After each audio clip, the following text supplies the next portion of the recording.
അർജുന്റെ ഫാമിലി വന്നപ്പോൾ ഏറ്റവും ആദ്യം അവർ സംസാരിച്ചത് ശ്രീധുവിന്റെ കാര്യമാണ്. ശ്രീധു വളരെ ക്യൂട്ടാണ്, നല്ല കോമഡിയാണ്. ഒരാൾക്ക് കൂടെ മറ്റൊരാൾ എന്നും കൂടെ ഉണ്ടാകുന്നത് നല്ലതാണെന്നൊക്കെ അവർ പറയുന്നുണ്ട്. കൂടാതെ തന്നെ ശ്രീധു സംസാരിക്കുന്ന രീതിയൊക്കെ നല്ല രസമാണെന്ന് അർജുന്റെ അമ്മ പറയുന്നുണ്ട്. അങ്ങനെ അർജുന്റെ അമ്മക്കും അതുപോലെ സിസ്റ്ററിനും ശ്രീധുവിനെ ഒരുപാട് ഇഷ്ടപ്പെട്ടതുപോലെയാണ് അവർ സംസാരിച്ചത്. പിന്നെ ഇവരുടെ കാര്യത്തിൽ പ്രത്യേകിച്ച് വിമർശിക്കാനൊന്നും തന്നെ ഇല്ല. കാരണം ഇവർ ഫ്രണ്ട്ഷിപ്പിന്റെ പേരും പറഞ്ഞ് ആരെയും വെറുപ്പിക്കാനോ ഒന്നും നിന്നിട്ടില്ല. കൂടാതെ ഹൗസിനകത്തും ഇനി പുറത്തു നോക്കിയാലും ഇവർക്ക് ശത്രുക്കളൊന്നും തന്നെ ഇല്ല. ആർക്കും ഇവരെ കുറിച്ച് ഒരു പരാതിയുമില്ല.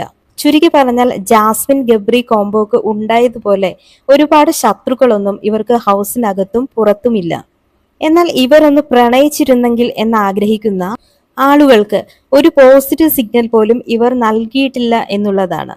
ഇവർ ഇപ്പോൾ പ്രണയിക്കും എന്ന് നമ്മൾ പ്രതീക്ഷിക്കുന്നതല്ലാതെ ഇവർ അതിനെക്കുറിച്ച് ഒന്നും പറഞ്ഞിട്ടുമില്ല.